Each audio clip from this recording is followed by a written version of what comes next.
Who's getting the ice cream? Me. When? When we're showering? You should do that. I need a coat.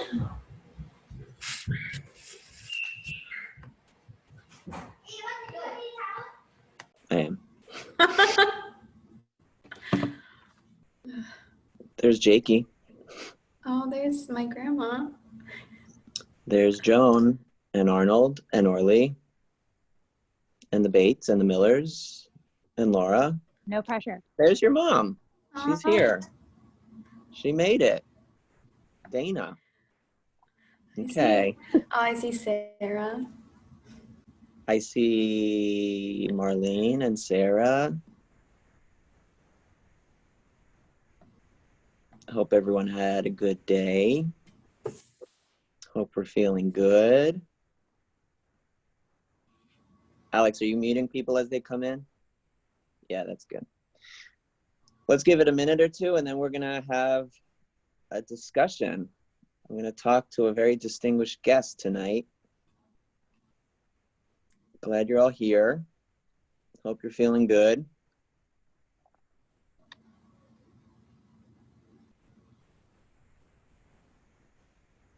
If you have friends or others who weren't able to join us live, this is all going to be on Facebook later tonight. Thank you to our very, very advanced tech team working tirelessly behind the scenes.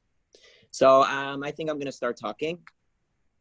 And it's good to be with everyone. Just a little bit of a background first on sort of what this concept is. Over the last few weeks, as many of you are aware, I've been having conversations with members of our community to hear their own perspective and point of view on the complicated world that we're living in at the moment. I've talked to Christian colleagues, and I spoke last week with my friend, Rabbi Peter Rigler. And this week I thought it would be really interesting and fascinating and, dare I say, inspiring to welcome a member of our own community, Kelsey, who grew up in the congregation and whose family has for a long time been really part of the very fabric of our congregation, including her grandmother, Joan, who is here, and her mom, Dana, who is here, and maybe even her two younger sisters who are here, or we'll get to see this at some point. Kelsey is a star, and she, am I embarrassing you already? A little bit.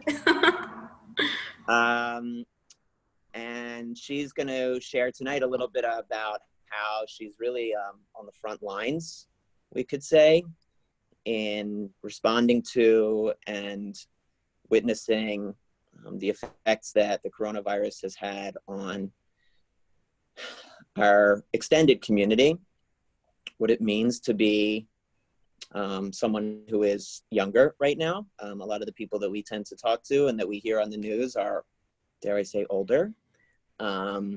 So here's Kelsey. I've been talking a lot already. Kelsey, how are you? I'm good. How are you? Really good. Thanks for doing this. I appreciate it. So a little bit of your bio was in the email that went out to everybody, but why don't you share in your own words sort of your story at the moment. You're in school, you're thinking ahead to future programs. Tell us a little bit of the story. Yeah, so right now I'm a senior at University of Maryland. I'm majoring in neurobiology and physiology, and I have a minor in human development. I'm scheduled to get my degree at the end of May, which is very exciting. And I'm also a scribe at the White Oak Medical Center in the emergency room. So right now I'm working almost full-time in the emergency room, and now I'm also applying to master's programs for next year because the plan is to get a master's in biomedical sciences and then going right into medical school after that, and hopefully going into pediatrics in 10 years or so. You're such a slacker. That's amazing. So let's sort of parse that a little bit. So first of all, the piece about you being a senior at Maryland, what's it like to be a senior in this setting, and to, I guess, imagine that graduation isn't going to happen as we all imagined, and senior year is not going to happen as we all hoped it would. What's that like? Yeah, so this was not my plan for senior year. I was fully planning on taking my MCATs at the end of April and then enjoying the rest of my senior year with my friends, being able to graduate. I've worked 4 years for this degree, and I really had just a set plan of what I thought my senior year would look like. And right now, graduation is canceled. None of my friends are at school. I'm living in an apartment with one of my good friends because she had to be down here, but other than that, I haven't seen my friends in over a month, and I probably won't see them for a few months. So definitely not what I was expecting my senior year to be, but that's just how it's going right now. Are you able to stay in touch with people, texting with people? How are you sort of overcoming the distance? Yeah, so we have just like group messages, we text, we'll have like Zoom calls, like we do Zoom happy hour every Friday, and we all That's just good. like make drinks, and then we just like hang out. We have this Saturday, we were supposed to have our formal for my sorority, and that was canceled, but we're all gonna dress up. We're gonna put on like dresses and heels and make drinks and have like a little like Zoom formal type of thing. That's good. I think you have to make it work. And, you know, somewhere in all of this, out of the millions of sermons and life lessons that are going to come out of all this, is what to do with change. You know, when plans change, when sort of hopes and dreams even sort of have to be adjusted, and sort of giving ourselves the space to be annoyed. I think, first of all, I mean, I'm never one to say, you know, we should be happy no matter what. No, I think you're right to be frustrated. And I think all of us on some level are feeling that frustration right now. But not to stay in that space of frustration, to sort of move past it. And it sounds like that's what you're doing. I love all the Zoom functions that you're doing. Feel free to invite them on Friday nights after the happy hour services. I'm sure you'll do that. Okay, you will. So then you have all these awesome new plans. So tell me about these new plans. So the new plans, like going into like the next few years, is that what you're asking about? Short term and long term. Okay, short term, I'm hoping just to get through quarantine and to continue working and doing what I can for my community. I'm hoping that by like June, July, everything is back to normal, and I mean, that's a long shot. And then long term, I'm hoping that by the end of August, I'm starting a program. I'm looking at a few schools. I'm looking at Florida International University, University of Vermont, and then like Rutgers, Rowan, Drexel, Temple for a master's program next year. And then hopefully right into medical school to one of those schools. So either staying in the Philly area or going down to Florida or something. Nice. Okay. I'm sure your family has an opinion or two on you potentially going away to Florida, but we'll leave that. So, okay. And the idea of you maybe down the road becoming a pediatrician, where do you think that's coming from? I've always, I mean, everyone hopefully knows that I worked at the ECC, and I just love children. I love working with children. I was pretty sick when I was younger, when I was 12 years old for a few years, and I was in and out of the hospital, and it just kind of drove me to wanting to be that like kind of like kind and compassionate doctor that I didn't personally have when I was sick. Because it's hard to be a kid and to be scared in a hospital and to not know what's happening. So my whole goal is to go into pediatrics. I want to work in a hospital, either as a surgeon or specializing in some sort of medicine, and just really working my hardest to like make kids feel safe in a space that like they need to be feeling comfortable so that they can focus all their energy on just like healing and getting better. That's amazing. Good for you. Do you find that this current setting is sort of affirming that, or sort of challenging that sense? Yeah, I think it's definitely affirming it. I was not scared to start working. I was not scared to go back to the hospital because in my mind, this is what I'm meant to do the rest of my life. Like there's no room for fear when people need help to save their lives. And there's no room for me to be so overly concerned about staying in my apartment when I can be using my skills to help ease somebody's discomfort or pain. And that's why working right now, like it's something that I really wanted to do because I can, as small as my part might be in the emergency room, it's something that I can do to make everybody's lives a little bit easier, a little bit better. And that's just my whole goal, is just hoping to like help everybody as much as I can. Amazing. That's so amazing. Let's hear about it. So you in addition to being in school right now, you do spend time in the ER. And I imagine you're seeing and experiencing a lot in the ER. So do you want to sort of explain and take us through that just a little bit to the extent that you're comfortable? Yeah, so I can talk a little bit about my job. So I'm a medical scribe. So it basically means that I'm like, for an entire shift, like a 10-hour shift, I'm the doctor's assistant. So what I do is I go into rooms with the doctor, I see every patient, I record the history of the patient, like why they're coming into the emergency room, like what their symptoms are, what their symptoms aren't. And I'm basically writing up the entire patient chart so that the doctor doesn't have to spend time doing that. So when I'm writing up the chart, they can spend so much more time with medical decision-making, checking up on radiology, and like direct face-to-face patient care.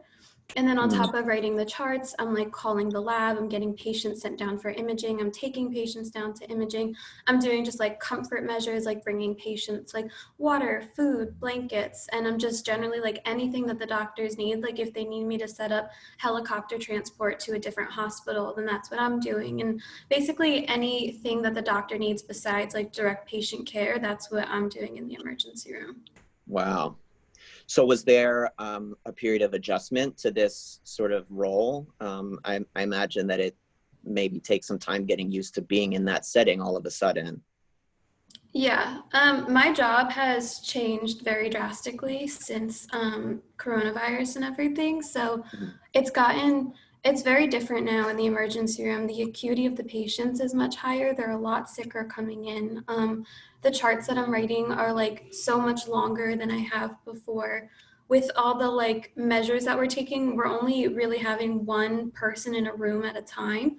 So for the most part, I'm not going in with the doctors anymore. I'm either standing directly outside of the room or they're like calling me on their phone so I can still hear the patient's story. But it's a huge change from what I was doing before to what I'm doing now.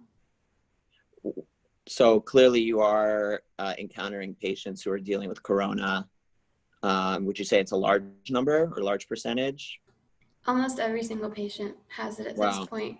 A few weeks ago, so when this first started, when I was working back at like the beginning of March, middle of March, we have this unit in our hospital. It's our CDU, our clinical decision making unit, and we have about like 15 beds back there. So when coronavirus started to hit, we designated that unit as the coronavirus unit.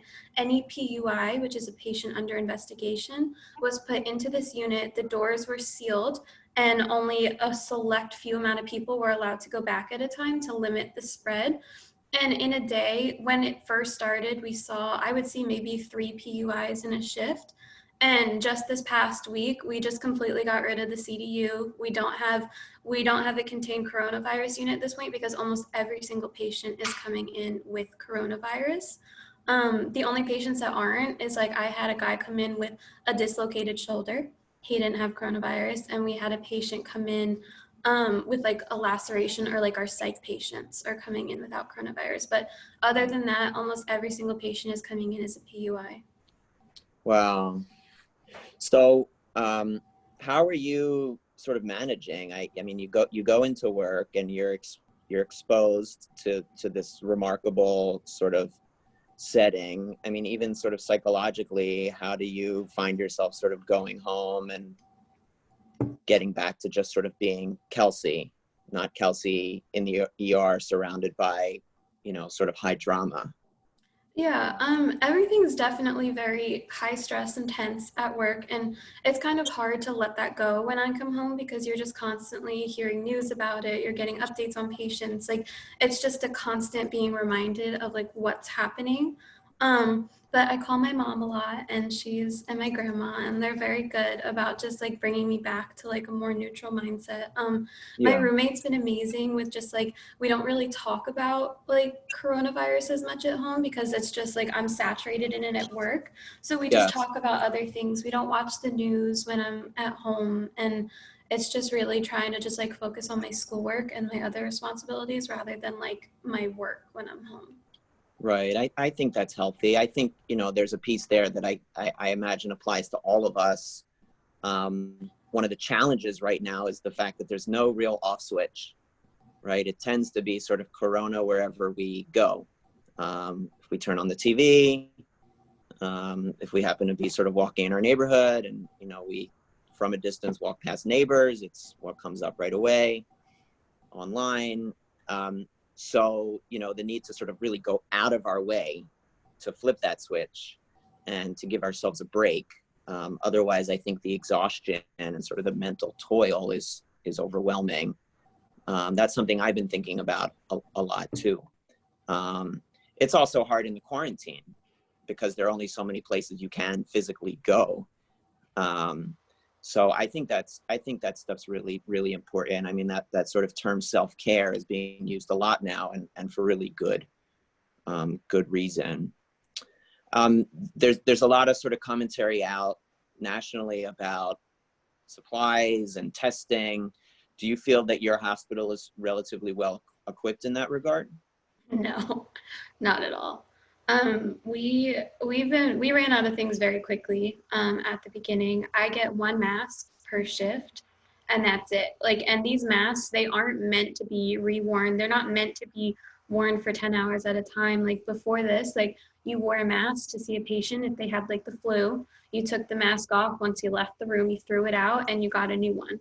It's just not hygienic to keep wearing these masks for hours and hours and hours.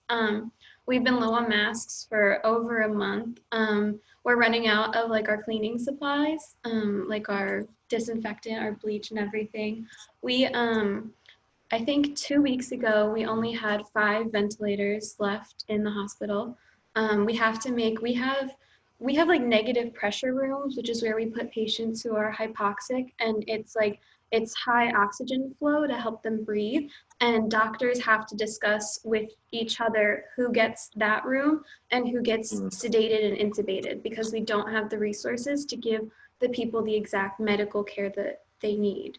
We're running out of space in the morgue. We're running out of beds. We have different levels of colors of what our hospital's on, depending on how full our hospital is, how many beds we have, how many more patients we can take in. And we've been on yellow and red constantly the past week because we just don't have any more space in the hospital. Oh my God. I keep thinking, I keep coming back to, and maybe this is the rabbi in me, but the Unatana Tokef prayer that we sing on the high holidays, with this sort of famous series of questions that is asked of us. The text goes on, Rosh Hashanah it is written, on Yom Kippur it is sealed, who will live and who will die. And it feels like you're sort of part of this very real process where this is not sort of a theoretical exercise that's playing out in a prayer book. This is very real all of a sudden. And in some ways, I imagine in a lot of ways, really super scary. Yeah, it's definitely hard to watch as well because, so my hospital is located in Montgomery County in Maryland, and we're right on the border of Prince George's County. And it just so happens that Prince George's County and Montgomery County are the 2 highest counties in the state with the most amount of cases and deaths.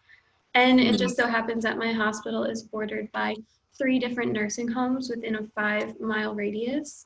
So we have a lot of elderly patients coming in, and we don't have the resources to save all of their lives. So what the doctors have been doing a lot is calling families and urging them to make the patients a DNR order, a do not resuscitate order, because if these patients are still full code, we're going to have to use so many more resources on all of these nursing home patients. And if a patient's quality of life already is very low, then the doctors have really been trying to just urge families to put the patients as DNR just to conserve resources at this point. It's tragic. It's absolutely tragic. And to hear it from you is really, it's very jarring. I want to be mindful of the fact that there are people out there who might have questions, and you can put your questions in the chat. I'm going to open up the chat and peek at the chat and see if people start to put questions up there. We would love to see your questions. You can ask Kelsey. You can ask me to ask Kelsey as we go. You're saying so much and you're being so honest and vulnerable, and it's really, it's to your credit. We can't thank you enough. Well, I'll ask a question, which is, what can we do for you? I don't know. I mean, I'm doing pretty okay. I'm hanging in there.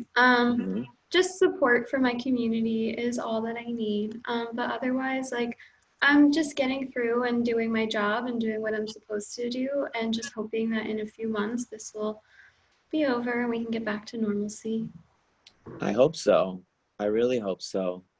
I don't know what that quote unquote new normal will look like. You know, I wonder what it'll look like in a hospital setting. I wonder what it'll look like in a synagogue setting and in schools, just in our world. I mean, people are starting to sort of ask that question of what will be different. And I think it's worth asking that question. I mean, I think some things I hope will be different. I think there are a lot of things that we take for granted generally. And maybe there will be some things that we no longer take for granted, just, you know, even just being with friends and family, like you were referencing, or having a level of freedom to be out of our house and to go to the mall or go to the movies or go to anywhere pretty much.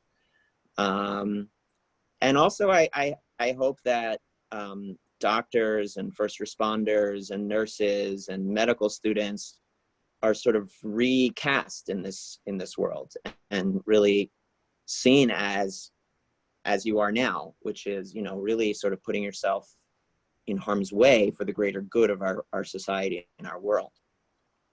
Let's see, questions in the chat. We have questions.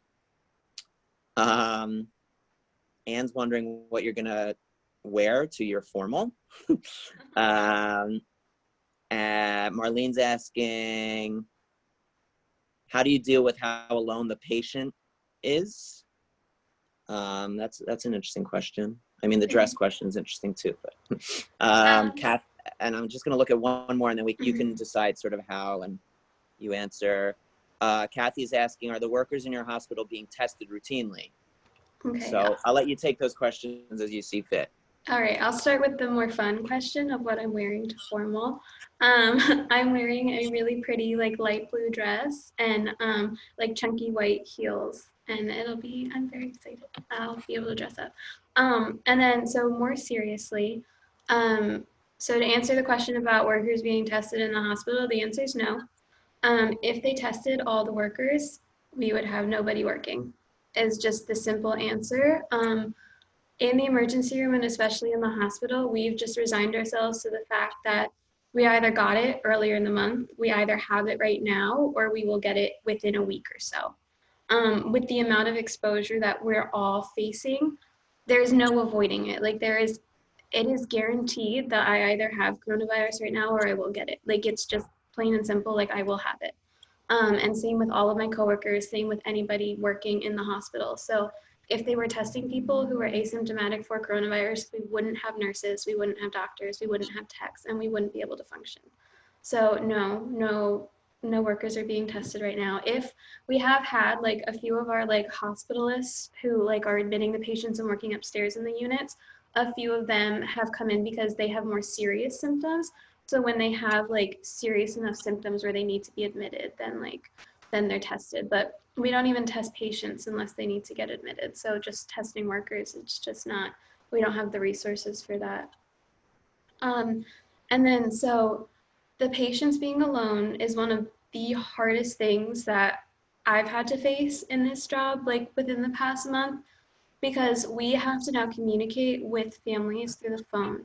And having to tell like a family member that their family member that they just dropped off or just put on the ambulance had passed away, it's very like, it hurts. It hurts because then you just hear like all you hear are just like sobs on the other end of the phone, and you just know that like this patient passed away alone, and the family, especially for the family members, to be alone and not knowing what's happening, it's scary and it's sad and it's heart-wrenching to just watch these people. And we barely ever got patient calls before coronavirus, but every single day we just have calls flooding the emergency room trying to check up on patients. And I mean, we don't have the time to put like, we can't give them so many updates because we just simply don't have the time when we're running from patient to patient to patient. So like families are often left in the dark because we'll have a coding patient in room 2, we'll have a patient in extreme respiratory distress in room 6, and we don't have the time to sit down and update families when patients are dying left and right. So it's very hard knowing that the families are struggling, the patients are struggling, and it's one of the worst things about this entire pandemic. I think a redeeming piece is that, like you were saying, you were meant to be there and you're meant to be doing this, and how many people couldn't possibly do what you're doing, and yet you're there doing it. It's hard to be a lot of things right now, and clearly to be someone who's spending their time in the ER is a just about impossible thing to do, but you are doing it. And one day down the road, there will come a time when we can all look back on this time, and I think you especially will be able to sort of just see how many lessons you were sort of granted and gifted as a result of being right in the heart of all of this. And that piece, about the patients and about the family, it's just an awful time to be a patient, I think, in general. It's an awful time to be a mourner. I think there are every possible aspect of this pandemic is making life just very, very hard. And I think the other piece is we don't really have a playbook, right? We have a sense of mourning and the various sort of phases and stages of mourning. This has thrown all of that sort of out the window and out of order. And like you're saying, we have a bit of a playbook when it comes to sort of treating the sick, but this is not in this way. And we know generally how to comfort mourners, but not now, not like this.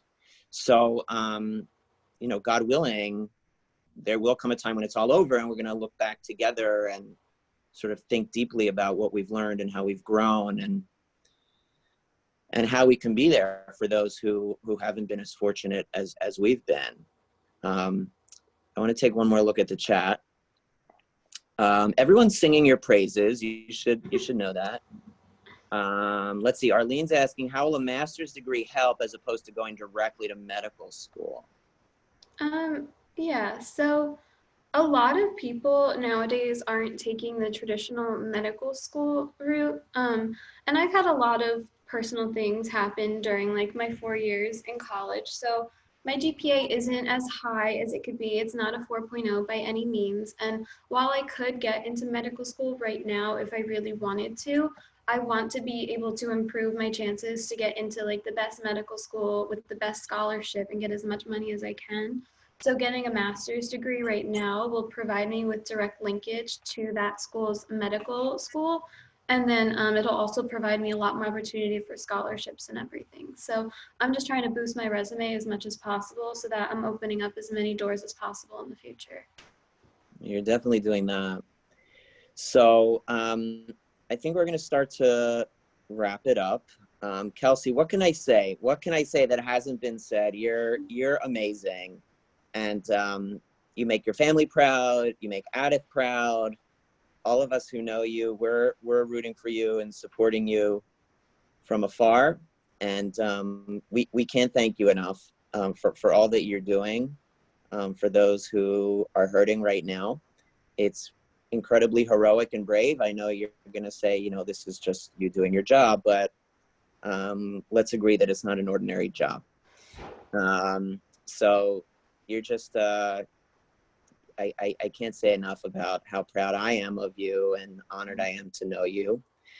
So keep up the great work, and I'll keep on checking up on you, but know that you have a whole community here that's ready to help you in every possible way. So stay safe, stay healthy, and let's talk again soon, okay? Sounds good. Thank you.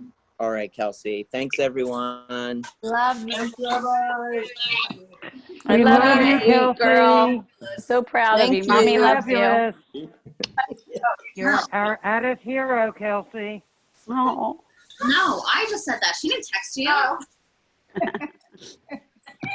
those Rosenbergs. Congratulations. Good luck to you. Be safe, Kelsey. We need you. Thank you. I love you, baby girl. Love you, Mommy. You are spectacular, baby girl. Thank you, Grandma. To you. Yes, she is. Yes, she And you is. look beautiful. You look beautiful. Thank you. I'm going to go pour a glass of wine now. You deserve it. Hey, I've got my glass. Bye, sweetie.